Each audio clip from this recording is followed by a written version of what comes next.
안녕하세요. 44세 여성분, 올해의 장마는 정말이지 심각하군요. 장마철이면서 마음이 그득해지는 계절 같습니다. 저는 최근 신의 생각을 하며 커피를 많이 마시며 시간을 보내고 있어요. 제 아버지는 무남동료로 자란 17세의 노인이세요. 아버지는 여전히 저 곁에 계시는데 나이는 90을 뛰어넘으시고 계신 상태입니다. 아버지는 45세에 태어나셨고 44세 때 결혼하셨네요.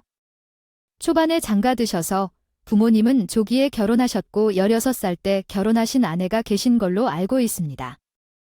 상황이 궁지에 몰려서 결혼을 늦춘 모양인데 아마도 그때의 상황이 그런 것 같습니다. 그래서 아버지는 비서분과 같이 적응하며 15년을 보내시던 35세의 노처녀, 우리 어머님과 결혼하셨어요. 어머님을 만나고 즐거운 시간을 보내셨지만 제가 3살 때 집에 강도가 들었다는 사실에 엄마께서 깊이 충격을 받아 돌아가셨다고 합니다.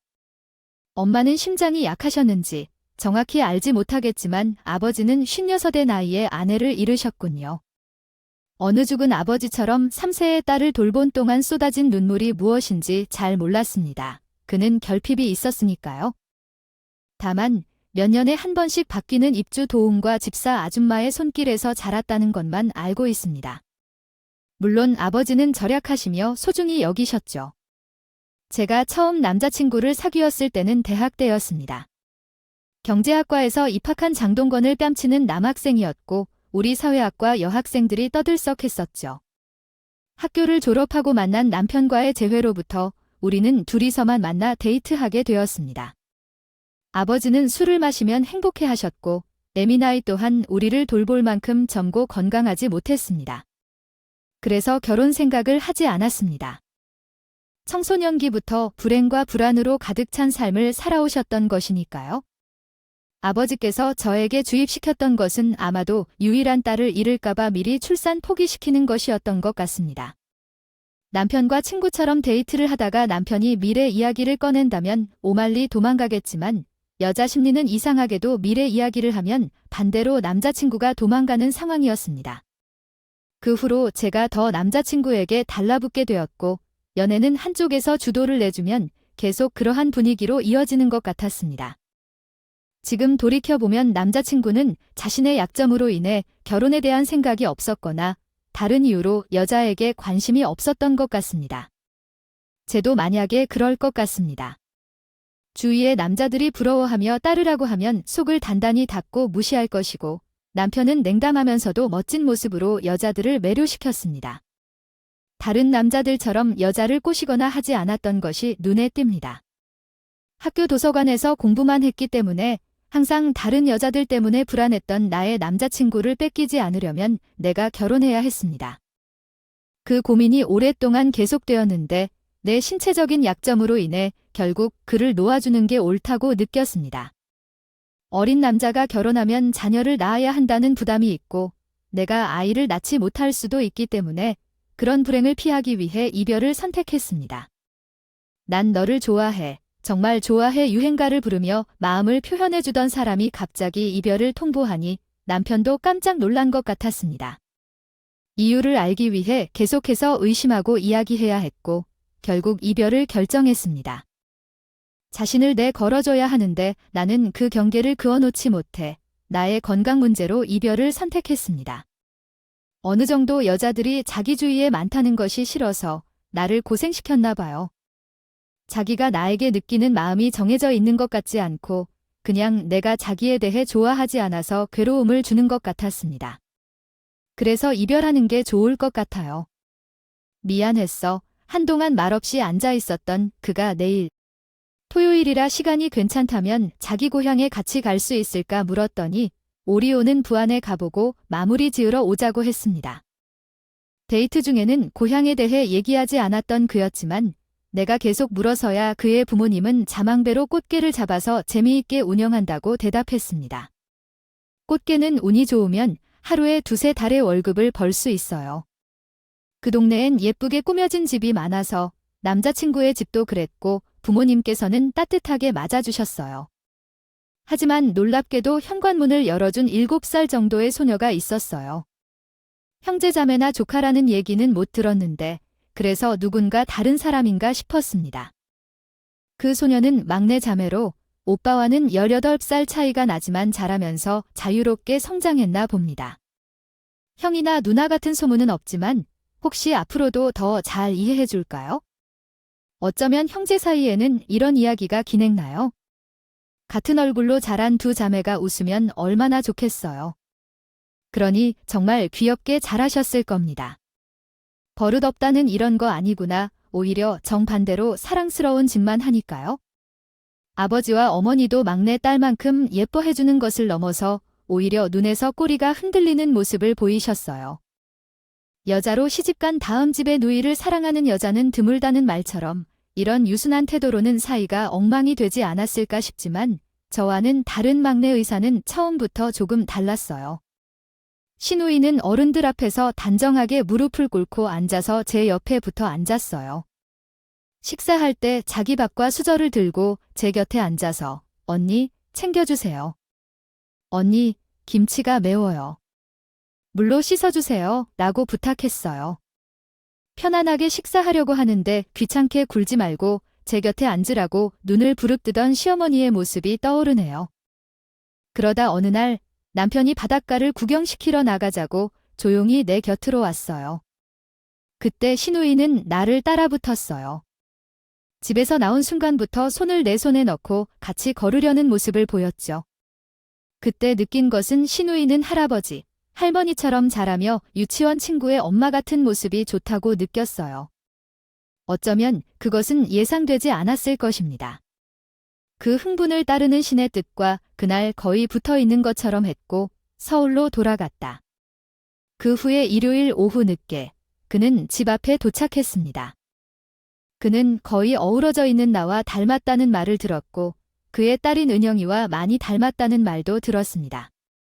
그녀와 나는 닮을 수밖에 없다. 나는 18살에 세상에 나타난 내 딸인데 말도 안 된다. 이웃들이 모두 오빠와 동생으로 알고 있었고 어머니도 은영이에게 이야기했다. 나는 대학 2학년 때 이사 갔으니 비밀은 새일 수밖에 없다. 동네에서 한 분이 아는 사람을 사랑하는데 이사한 동네에서 한 분이 여러분을 알고 있었습니다. 그분 입막음을 엄마가 엄격하게 지켜주었고 아버지는 부안해서 알아주는 인물이었습니다. 그에게 맞게 고등학교 때 정말 걸쳐 놀았다고 합니다. 고등학교 2학년 때 1살 많은 친구 누나를 사랑했고 고등학교 졸업 후 결혼 약속을 했다. 그러나 그 흥분을 참지 못하고 아이를 가진 것이었습니다.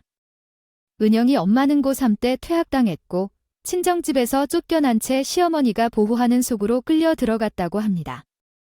말로만 들을 뿐이고 몸집도 컸습니다. 19세 젊은 여성이 아이를 낳기 위해 몸을 다파서 극도의 고통을 참기 어려울 정도였어요. 실은 내가도 아이를 낳아봤는데 여성으로 태어나면 많은 죄를 짊어지고 태를 차면서 아이를 낳는다는 게 이런 뜻이 아니었던가 싶다. 은영이의 엄마는 결국 이 고통 끝에 세상을 떴다고 하더라고요. 갓 태어난 은영이는 남편의 부모님에게서 호적을 받아 키워졌고 그 후 다른 마을로 이사를 갔다. 태동을 아는 사람은 그 마을에서 한 집밖에 없다고 하더군요. 남편은 예전 연인의 후유증이 너무 커서 3학년을 다녔는데 알코올 중독자가 되었다고 합니다. 은영아, 너나 나나 다 들어야 하는데 너가 대학에 못 가면 제대로 살 수 있겠나 라고 말했다고 합니다. 은영이가 떠난 것은 떠난 거고 그 사람이 가책감을 느껴서라도 은영이를 잘 키워야 한다는 생각을 해야 할 거야. 만약에 우리가 잘못한다면 내 아이를 키워야 할 네 자식이니까 슬퍼 말고 학교도 다니고 중학교 졸업해서 은영이를 키울 거니까. 시어머니는 남편의 코앞에 31세 생명을 넣어주기를 설득했고 남편은 그 또한 생각하는 체의 한 사람이었기에 정신을 차리고 다시 공부해 원래 잘했던 성적을 올려 대학에 입학했다. 그래서 세상 떠난 첫사랑의 이야기네요. 아픔도 간직했고 싱글부의 처지로 고향의 남 앞에 내세우지도 못할 자식도 있는 사람이 무슨 정신이 있다고 대학에서 여자친구를 만들고 미팅하고 그랬겠습니까? 오직 공부만 한 거죠. 충격적인 이야기였지만 전 오히려 이게 재기온 기회라고 생각했습니다. 자식에 대한 부담이 덜어진 거니까요. 그리고 그렇게 자기의 가정사를 다 보여줄 정도로 절 사랑한다는 이야기였으니까 전 그와 결혼해야겠다고 결심했습니다. 자기자기도 세상사에서 보면 약점 가진 모자란 사람. 나도 세상의 기준 시부모님 입장에서 보면 건강하지 못한 모자란 사람이야. 난 자기가 그런 조건이라도 좋아? 자기는 어때? 우리 아버지는 두 팔 벌려 춤출 정도로 좋아하셨습니다. 심장이 아리까리해서 애새끼나 제대로 뽑아낼지 어떨지도 모르는 혜민 아이를 내 마음 안심되자고 남의 집에 여유어서 그 집안에 못할 짓을 시킬 수도 없고 천지사방 둘러보아도 친인척 하나 없이 나 죽으면 그야말로 너 하나 남는데 아휴이 깜깜한 밤에 호랑이하고 백여시 우글거리는 산골에다 너 하나 떨어뜨려 놓고 죽는 기분이 아마 그럴 거다. 실수로 애새끼 하나 떨어뜨린 것도 맞는다고 생각 말라. 그 얘기간에 구세주니까는 내 목숨줄 잡아주는 구세주 말이다. 나는 지금이라도 가서 엎드려 감사 인사라면? 우리 아버지는 하리를 위해 우리 남편에게 계속해서 말씀하셨어.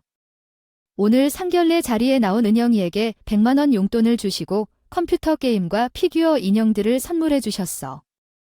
바스라도가 잘 삼난이를 봐달라고 부탁하셨어. 혜미가 속았니? 그렇다면 할아버지가 선물한 것은 뇌물이니 봐줄게라고 말했어. 시부모님들도 은영이가 남편의 자식이 된 것을 알고 있지만 은영이에게는 아직 알리지 않았어. 나중에 알아서 알게 될 거니까. 시부모님은 훌륭한 분들이고 우리 집은 제사도 지내지 않아. 아들을 낳을 필요도 없어. 고맙다고 말해줘. 은영이가 시집을 보낼 거니까 신경 쓸 필요 없어. 결혼하면 행복해야 하니까. 남편이 무엇을 좋아하는지 잘 모르겠지만 너무 좋아한다고 말할 수 없어. 그 둘이 함께 생활하면서 행복했고 은영이의 생일뿐만 아니라 명절, 시어부님의 생신, 그리고 남편과 자신의 생일, 그리고 크리스마스를 포함해 가족이 자주 모이곤 했습니다. 자식을 낳은 엄마로서 자녀들을 자주 만나고 싶어 했고 가족이 함께 모일 때의 즐거움을 느끼며 행복해했습니다.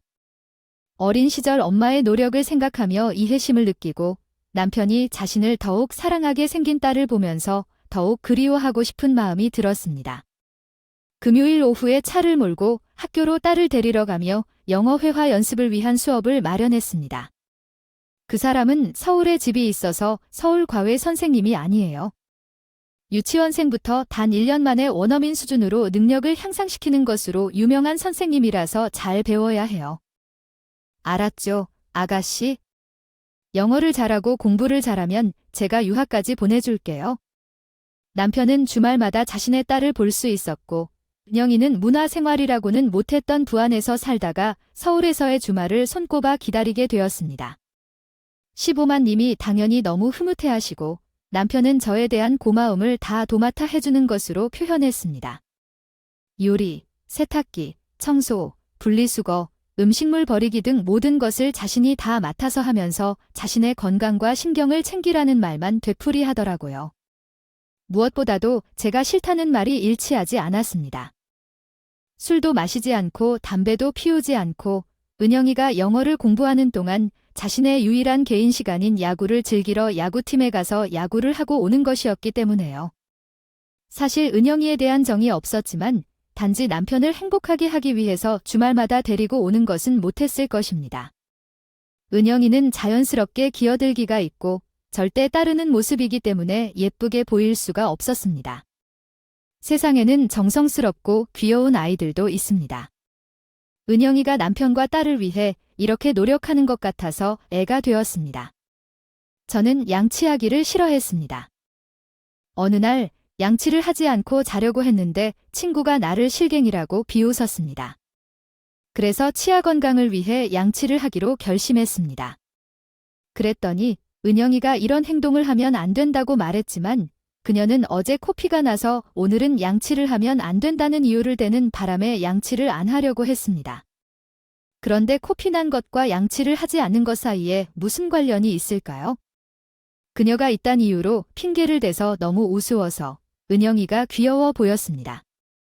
한 번에 서울집에 온 은영이는 어느 날 남편이 출근 전에 세수하고 양치만 하고 양복을 입었습니다. 그러자 나는 화를 내서 머리를 감아달라고 했지만 중요한 프로젝트 심사 날이라는 핑계로 머리를 감지 않고 나갔습니다. 그 상황을 보고 은영이는 다음 날 아침에 머리를 안 감으려고 했지만 제가 혼자 기도하고 있어서 몸주러들었습니다. 최종적으로 은영이는 나를 믿고 마음대로 머리를 안 감기로 결심했습니다. 언니가 감기 빨리 나으라고 해서 눈을 크게 뜨고 잘 살펴보며 말하는 은영이가 얼마나 사랑스러운지 몰랐던 나도 모르게 은영이를 안고 정수리에 뽀뽀를 했습니다. 아가씨, 나는 오빠보다도 아가씨를 더 좋아해. 그렇다고 해도 자기 자신도 좀 건방진 것 같았던 은영이는 나름대로 예에 바르게 큰언니라고 부르는 모습이 너무나도 사랑스러웠습니다. 나를 이렇게 대해주는 아이를 어떻게 나는 다른 여자가 낳은 아이라고 부정하거나 싫어할 수 있을까요? 은영이에게 정수리에 뽀뽀를 하며 이미 그때부터 나는 마음적으로 은영이의 엄마나 진비가 되었습니다. 그렇게 은영이와 나 사이는 하루가 다르게 사랑이 쌓이던 어느 해일이었습니다. 중국 칭다오 바다에서의 심각한 녹조로 인해 서해 바다도 피해를 입었던 그 해, 시부모님들은 바다에 나가지 말라는 게 오히려 혜택이 되는 것 같다고 말했습니다. 배를 묶어두고 3주가 지난 후 우리가 기르던 양식 어패류까지 모두 피해를 입은 시댁은 몇 달 사이에 30억 원 이상의 피해를 입게 되었습니다. 그러나 가을이 오고 찬바람이 불며 바닷물에 바람이 불면서 녹조가 사라지고 계자비는 다시 활기를 찾아가기 시작했습니다. 그러나 활기가 돋보여도 시아버지가 공동어 시장에서 경매를 하다가 갑자기 쓰러져 사망한 일로 인해 시부모님은 큰 충격을 받으셨어요. 시아버지는 몇 달 동안 스트레스를 받았고 그 영향으로 건강이 좋지 않았던 것 같아요. 또한 술과 담배를 많이 하신 것도 건강에 영향을 미쳤을 겁니다.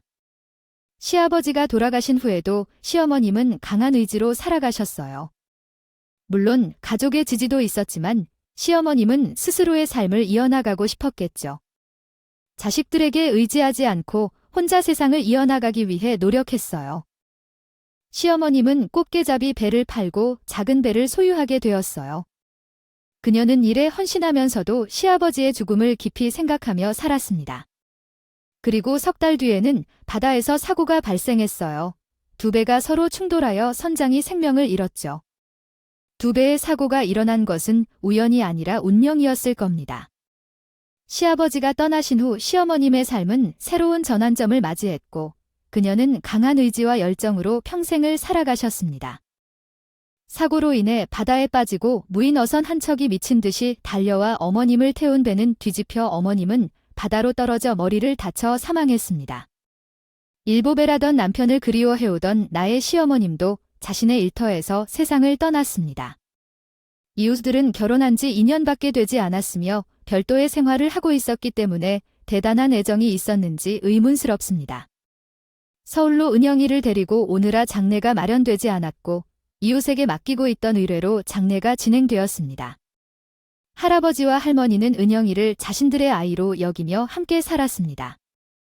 아이는 어미를 잃은 새끼새처럼 떨고 있었는데 엄마 없이도 잘 지내던 저는 얼마나 어려웠을지 알았습니다. 장례가 끝나면 급한 일이 있어서 서둘러 시댁으로 내려간 뒤 함께 생활했습니다. 시댁은 펜션같이 꾸며져 있어서 빠르게 판매하고 전학 절차를 마쳤습니다. 저는 바빴지만 운이 좋은 편이었습니다.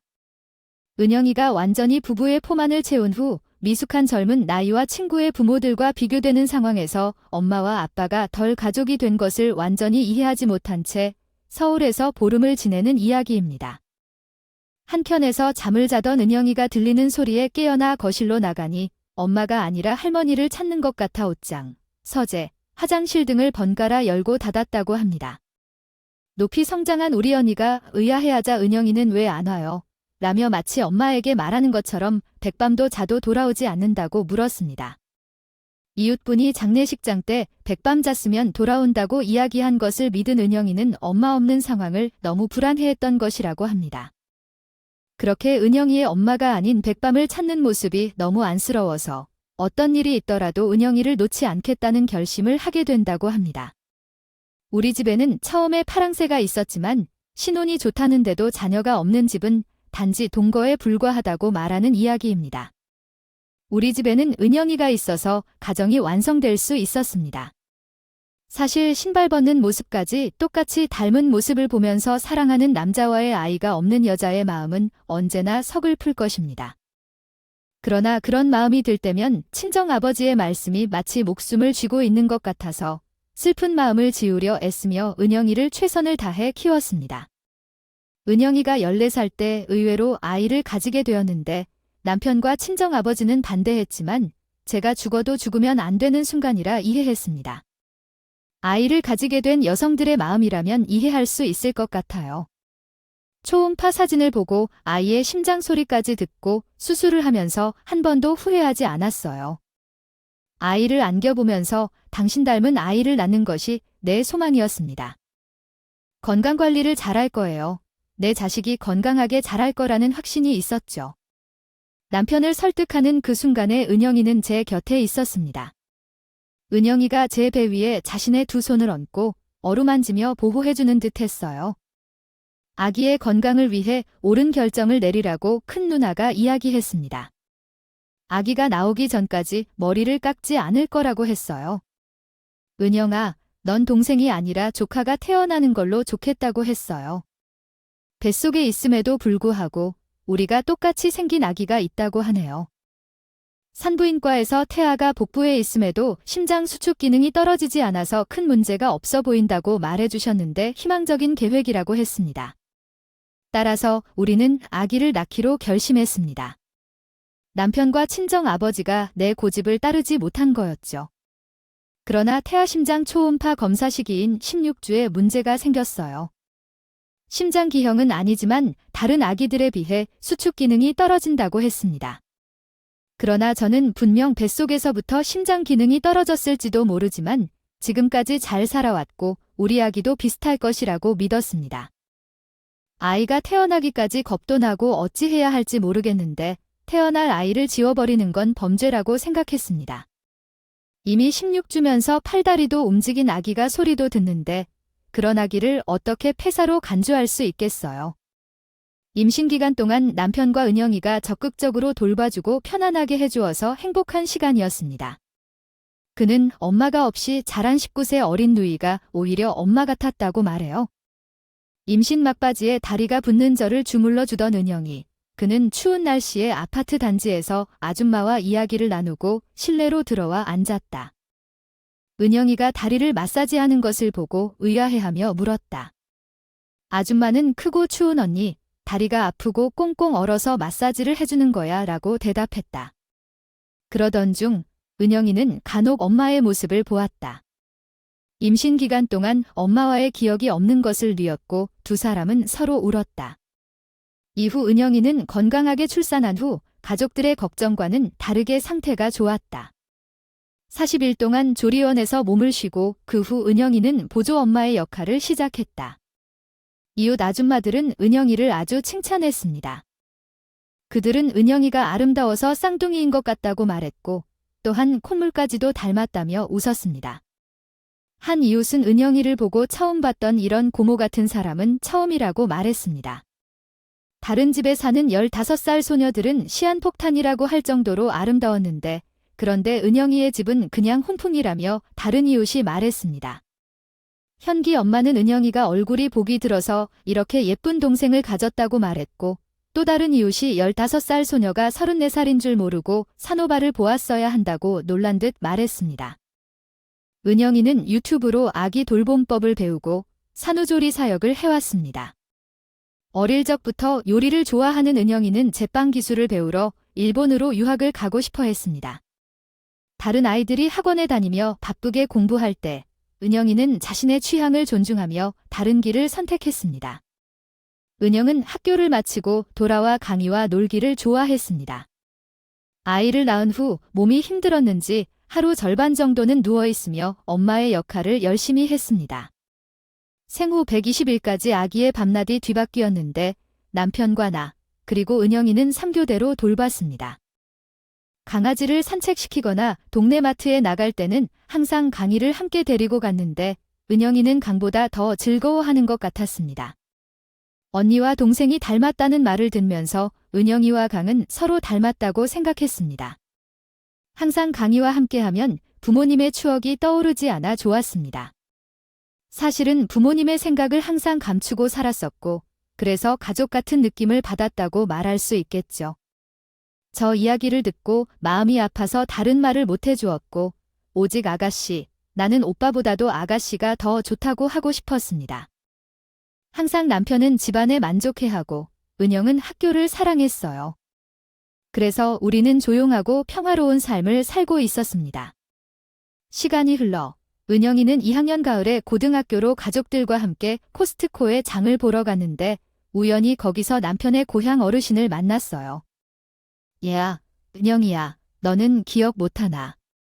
나는 샘골 호영이 할아버지라네. 은영이는 정말로 모르게 커져 있었어요. 예쁜 아가씨는 누구야? 응, 새엄마가 낳은 동생이야. 아빠와 동생하고 셋이 다녔는데 아주 그냥 새 쌍둥이가 걸어 다니는 것 같네. 사람들은 오랫동안 멀리 떨어져 있으면 남의 비밀처럼 못된 대상으로 취급하곤 해요. 그 덕에 망각의 동물이라는 인간은 대부분 그런 성향을 가지게 되는 법이죠. 또한 한참 오락가락하면서 혼미해지는 나이의 어르신이라면서도 무의식 중에선 출생의 비밀이 터져나올 일도 생길 수 있어요. 그 순간부터 우리 착한 은영이의 방황이 시작되었어요. 나쁜 친구들과 어울리기 시작하고 학업을 소홀히 하기 시작했고 화장품에 관심을 갖게 되었고 야한 화장을 하고 등교했고 밤 9시 10시 넘어서 집에 들어오면 방문을 잠그곤 했어요. 식사를 향해 여러 번 노크해도 휴대폰을 절대 받지 않았고 집에서도 밥을 먹지 않았습니다. 왜 그랬을까요? 사춘기 때문이었기 때문입니다. 속았다는 배신감이 가장 컸을 것입니다. 어쨌든 남편과 함께 죽을 준비를 했습니다. 사춘기 시기가 끝나기를 바라면서 상황을 이해하려는 노력 속에서 시간을 보냈습니다. 넘치는 저항심이 있는 나이에 이러한 은영은 듣기 싫어했습니다. 그러던 어느 날 은영이는 밤 11시가 되어도 돌아오지 않았고 전화도 받지 않았습니다. 남편과 함께 뛰어다니던 중 남편은 동네 파출소로 가고 저는 아파트 단지 주변을 돌았습니다. 몇 개의 가로등이 밝히는 조용한 놀이터에서 소주 2병이 모래 사이에 놓여 있었고 은영이는 미끄럼틀에 기대 앉아 있었습니다. 술에 취해 잠들어 있었습니다. 걱정이 노여움으로 변해 은영이의 등을 손으로 때리며 울었습니다. 나는 널 우리 엄마로 믿고 살았는데 넌 미친년이야. 정말 중요한 게 뭐가 있길래 같이 가족으로 살아야 하는 게 아니었어? 내가 널 속인 줄 아냐? 사춘기 때 우리 엄마에게 의지하며 살았던 게 미쳤다고 그날 2병의 소주를 마셨던 내 안이 타올랐습니다. 은영이는 어제 밤의 상태가 좋지 않아서 다음날 학교에도 못 나갔습니다. 그런데 중간에 옆 동네에 있는 어린이집에서 전화가 왔어요. 강림이가 얼굴이 파랗게 질렸다고 하더라고요. 긴장한 채 응급실에 실려갔어요. 결국 심장 문제인 것으로 밝혀졌어요. 제대로 작동하지 않는 심실 때문에 어린이의 상태가 안 좋다는 설명을 듣게 되었죠. 어린이들은 보통 어른들이 심장 마사지를 해줘야 해서 그런데 체구 차이 때문에 쉽지 않다고 하더라고요. 그 이후로 강림이는 심실 보조 장치를 달아 심장 이식을 기다리게 되었습니다. 하지만 혈액 부족으로 상황이 악화되고 있었어요. 그런데 우연히 은영이가 임신임을 알게 되었습니다. 친구들과 함께 무모하게 임신하게 된 줄 처음 알았어요. 남편은 이 사실을 듣고 충격을 받았고 슬퍼했습니다. 말할 것이 없다고 하더라고요. 그러나 은영의 이야기를 듣고 나니 그렇지 않았습니다. 비록 미숙하게 범한 경솔한 행동이었지만 은영도 자신의 생각이 있었다는 것을 깨달았어요. 나와 남편 모두 은영에게 그런 마음이 없었지만 그래도 말이죠. 은영이 혼자서 느끼는 마음이 왜 없었겠어요. 아버지와 어머니 사이에서 성찰한 후 동생은 가족의 완전한 일원이지만 은영은 스스로를 쌀 아래 씌운 보리알처럼 느꼈습니다. 자매가 어떻게 자라든 나는 왕따감을 느꼈어요. 그래서 TV 드라마에서 내 가정을 이루면 외롭지 않다는 대사를 듣고 나도 내 가정을 만들고 싶었어요. 그런데 그것은 남자친구와 아이를 가지는 것이었지만 그래서 아이를 가졌어요. 남자의 부모님들을 만나보니 그들은 평범한 가정이었어요. 여러 상황이 어렵거나 난처하지만 산부인과에서 전륜한 분들도 있었습니다. 나도 지금 44이에요. 제 친구 중 한 명은 늦게 출산했는데 그것은 정말 신기한 일이에요. 이미 생긴 아이를 낳보니 그것도 생명이니까요.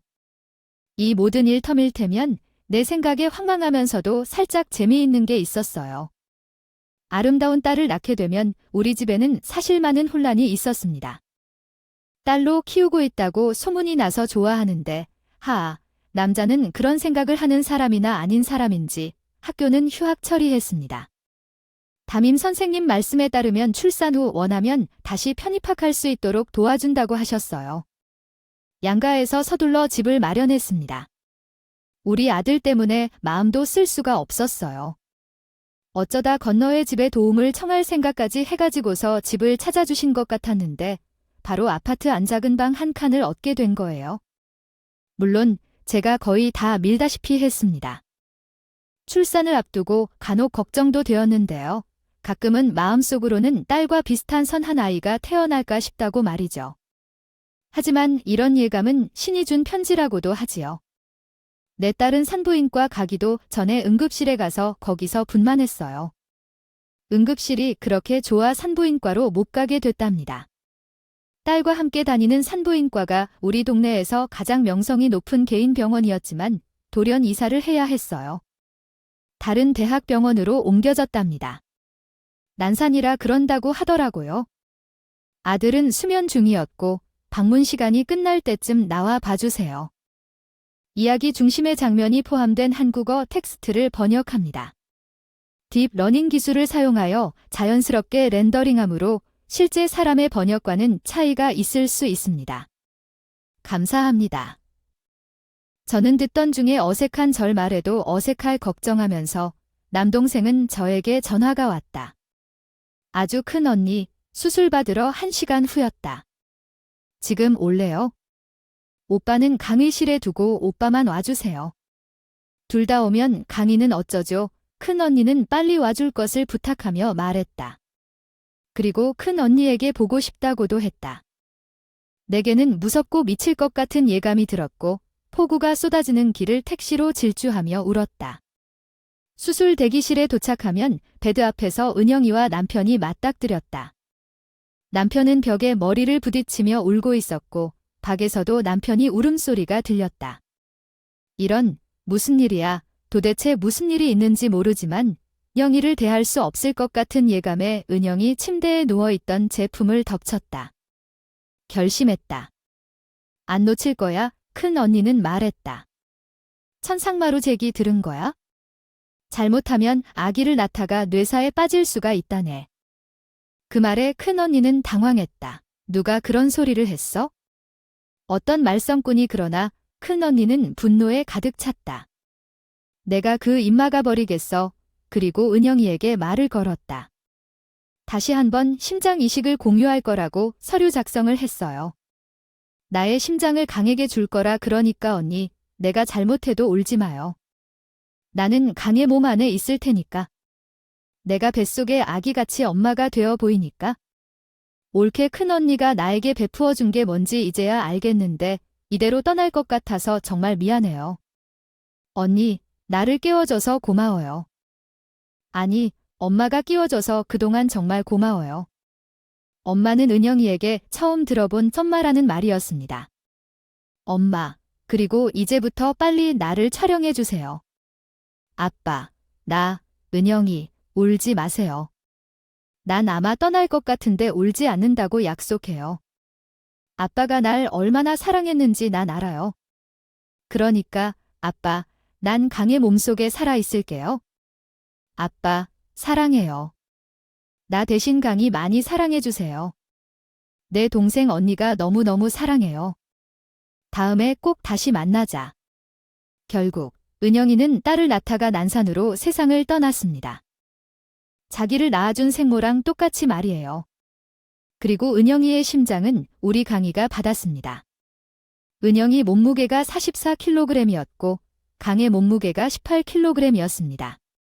최고의 차이만큼이나 심장 이식은 고난이도 수술이었는데 결국은 이식이 성공했습니다. 은영이 말대로 영이 인세상이 없어도 없는 게 아니라 강희의 몸속에 같이 살아 있습니다. 인생이란 이렇게도 물줄기처럼 판박이처럼 흐르는 건가 봅니다. 은영이 딸은 은영이 팔자고 똑같이 할아버지, 할머니 품에서 아들만 내리셋을 키워서 딸이 그렇게 소중한 집에서 귀한 손녀로 태어나 딸로 호족에 올려져 금이야 오기야 키워지고 있습니다. 할아버지 아니 호적성의 아버지는 은영이 딸을 주머니에 넣고 다니신다고 하네요. 예쁘기 때문에 한시도 땅에 안 내려놓으신다고 합니다. 전 요즘에 생각합니다. 엄마의 정을 느끼지 못한 저와 은영이를 위해 저와 은영이를 만나게 하셨고 은영이에게 제가 엄마가 되어주고 은영이가 저의 엄마가 되어주어 그 따스함을 느껴보라고 저승에서 우리 엄마하고 은영이 엄마가 만들어준 만남이 아닐까 하고요. 안 그러면 처음부터 괜히 은영이가 좋았을 리 없고 처음부터 괜히 은영이가 절 따를 리 없었을 테니까요.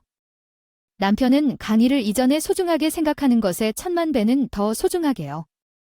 저는 그 강희가 강희라기보다는 은영이도 함께 품고 있는 것으로 생각합니다. 남편은 한 달에 2번씩 은영이의 시아버지를 별도로 은밀히 만난다고 합니다. 은영이의 남편은 다시 마음을 추스리고 공부를 하기 시작했는데 그 모습이 자신의 옛 모습처럼 보이기 때문에 근처에서 거리를 두며 은영이에게 시야조차 이동하지 않지만 은영이의 딸은 은영이가 너무 그립다면 외출 후 은밀히 만난다고 합니다. 그래서 은영이, 딸, 그리고 나는 이렇게 3명이 함께 말씀하고요. 지금까지 제 이야기를 들어주셔서 정말 감사합니다. 오늘도 즐거운 하루 되세요.